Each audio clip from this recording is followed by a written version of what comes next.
स्वागत है प्यारे बच्चों। आज हम खुला आकाश यह पाठ देखेंगे। इस पाठ के लेखक का नाम है कुंवर नारायण। प्रस्तुत डायरी विधा में कुंवर नारायण जी ने जीवन के संघर्ष, साहित्य, आत्मचिंतन, जीवन क्रम आदि पर अपने विचार स्पष्ट किए हैं। इस पाठ में लेखक का मानना है कि हमें दूसरों से वाद विवाद न करके स्वयं से संवाद करना चाहिए। तो चलो बच्चों, पाठ की शुरुआत करते हैं। अंदर की दुनिया। हमारे अंदर की दुनिया बाहर की दुनिया से कहीं ज़्यादा बड़ी है। हम उसका विस्तार नहीं करते, बाहर की अपेक्षा उसे छोटा करते चले जाते हैं और उसे बिल्कुल निर्जीव कर लेते हैं। आज़ादी, पूरी आज़ादी अगर कहीं संभव है तो इसी भीतरी दुनिया में ही, जिसे हम बिल्कुल अपनी तरह समृद्ध बना सकते हैं। स्वार्थी अर्थों में सिर्फ अपने लिए ही नहीं, निस्वार्थी अर्थों में दूसरों के लिए भी महत्व रखता है और स्वयं अपने लिए तो विशेष महत्व रखता ही है। मकान पर मकान। जिस गली में आजकल रहता हूँ वहाँ एक आसमान भी है, लेकिन दिखाई नहीं देता। उस गली में पेड़ भी नहीं है, नहीं पेड़ लगाने की गुंजाइश ही है। मकान ही मकान है, इतने मकान की लगता है मकान पर मकान लदे हैं। लंद फंद मकानों की एक बहुत बड़ी भीड़ जो एक सकरी गली में फंस गई और बाहर निकलने का कोई रास्ता नहीं है। जिस मकान में रहता हूँ उसके बाहर झांकने से बाहर नहीं, सिर्फ दूसरे मकान और एक गंदी व तंग गली दिखाई देती है। चिड़िया दिखती है लेकिन पेड़ों पर बैठी या आसमान में उड़ती हुई नहीं। बिजली या टेलीफोन के तारों पर बैठी मगर बातचीत करती या घरों के अंदर यहाँ वहाँ घोंसले बनाती नहीं दिखती। उन्हें देखकर लगता मानो वे प्राकृतिक नहीं, रबड़ या प्लास्टिक के बने खिलौने हैं जो शायद ही इधर उधर फुदक सकते हो या चू चू की आवाज़ें निकाल सकते हो।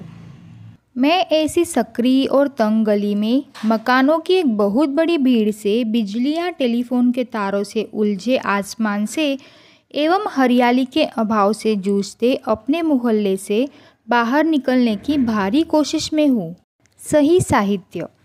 सही साहित्य और संपूर्ण साहित्य वह है जिसे हम दोनों आँखों से देखते हैं, सिर्फ बाई या सिर्फ दाई आँख से नहीं। जाने खुद को। बिल्कुल चुपचाप बैठकर सिर्फ अपने बारे में सोचे, कोशिश करे कि दूसरे या सब कहीं भी उस आत्मचिंतन के बीच में ना आए। इससे दो फायदे होंगे। एक तो हम अपने को जान सकेंगे कि हम स्वयं क्या है, जो दूसरे के बारे में सब कुछ जानने का दंभ रखते हैं। दूसरे, हमारे उस हस्तक्षेप से दूसरों की रक्षा होगी जिसके प्रतिक्षण मौजूद रहते वे अपने बारे में न तो संतुलित ढंग से सोच पाते हैं न सक्रिय हो पाते हैं। दूसरों की सोच समझ में भी उतना ही भरोसा रखें जिनमें हमें अपनी सोच समझ में है। हर एक के प्रति हमारे मन में सहज सकारात्मक स्वीकृति का भाव होना चाहिए। दूसरा अन्य नहीं, अंतमय है, हमारे ही प्रतिरूप, हमसे अलग या भिन्न नहीं, सिर्फ मनुष्य होते।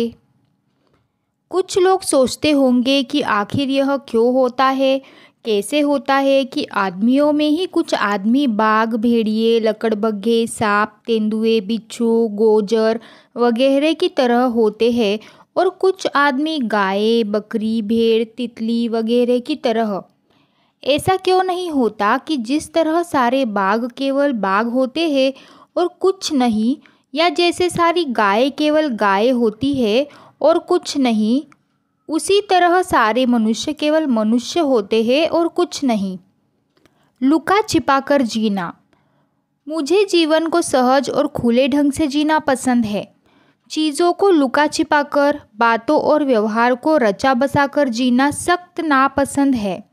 वह चारित्रिक बेईमानी है जिसे हम व्यवहार कुशलता का नाम देते हैं। इसके पीछे आत्मविश्वास की कमी झलकती है कि कहीं लोग हमारी असलियत को जान न जाए। आखिर वह असलियत इतनी गंदी और धूर्त क्यों हो कि उसे छिपाना ज़रूरी लगे। जीने का अर्थ। बुढ़ापे का केवल यही अर्थ नहीं कि जीवन के कुछ कम वर्ष बचे हैं। यह तथ्य तो जीवन के किसी खंड पर भी लागू हो सकता है। बचपन, यौवन, बुढ़ापा। खास बात है, जो भी वर्ष बचे हैं, जब तक जीवित और चैतन्य हूँ, जिंदगी को क्या अर्थ दे पाता हूँ या अपने लिए उससे क्या पाता हूँ, ऐसा कुछ जिसका सबके लिए कोई महत्व है। लगभग इसी अर्थ में मैं साहित्यिक चेष्टा और जीवन चेष्टा को अपने लिए अविभाज्य पाता हूँ। 75 का हो रहा हूँ, यानी जीने के लिए अब कुछ ही वर्ष बचे हैं, लेकिन जीना बंद नहीं हो गया है। यह एहसास कि मृत्यु बहुत दूर नहीं है, उम्र के किसी भी मोड़ पर हो सकती है। ऐसा हुआ भी है मेरे साथ।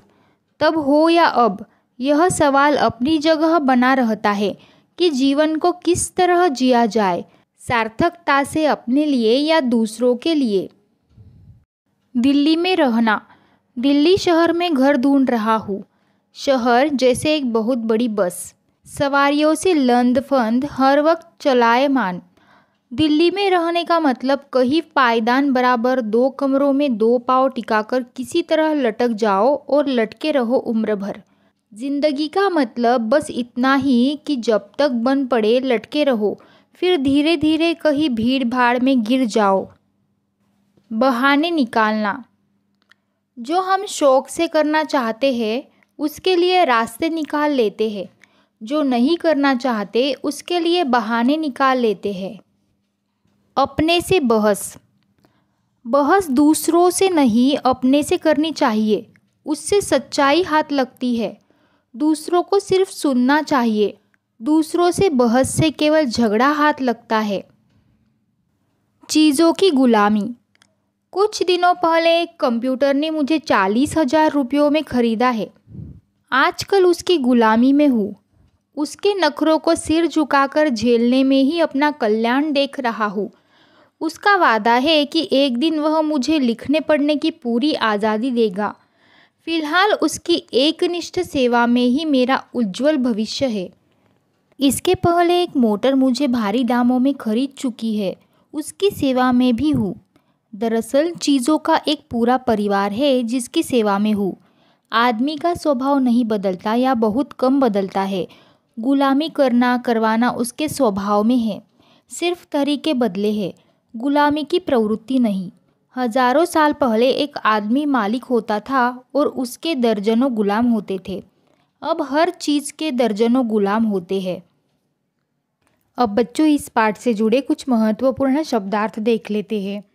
अंदर की दुनिया, मन की दुनिया, आज़ादी, स्वतंत्रता, झांकना, देखना, हस्तक्षेप, दखलंदाजी, प्रतिरूप, प्रतिबिंब, चारित्रिक बेईमानी, चरित्र से की गई बेईमानी, चेष्टा, प्रयास, अविभाज्य, अभिन्न, सक्रिय, पतली यानी कि कम चौड़ी, तंग, गोजर, कनखजूरा, लकड़बग्घा, भेड़िए की जाति का एक पशु, चलायमान, चलता हुआ, चंचल।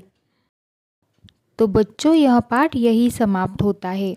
यह वीडियो देखने के लिए सभी का बहुत बहुत धन्यवाद। अगर यह वीडियो आपको हेल्पफुल लगी तो इस चैनल को ज़रूर सब्सक्राइब करें और नई वीडियोस की नोटिफिकेशन पाने के लिए साथ में जो बेल आइकॉन दिया है उसे प्रेस करना ना भूलें।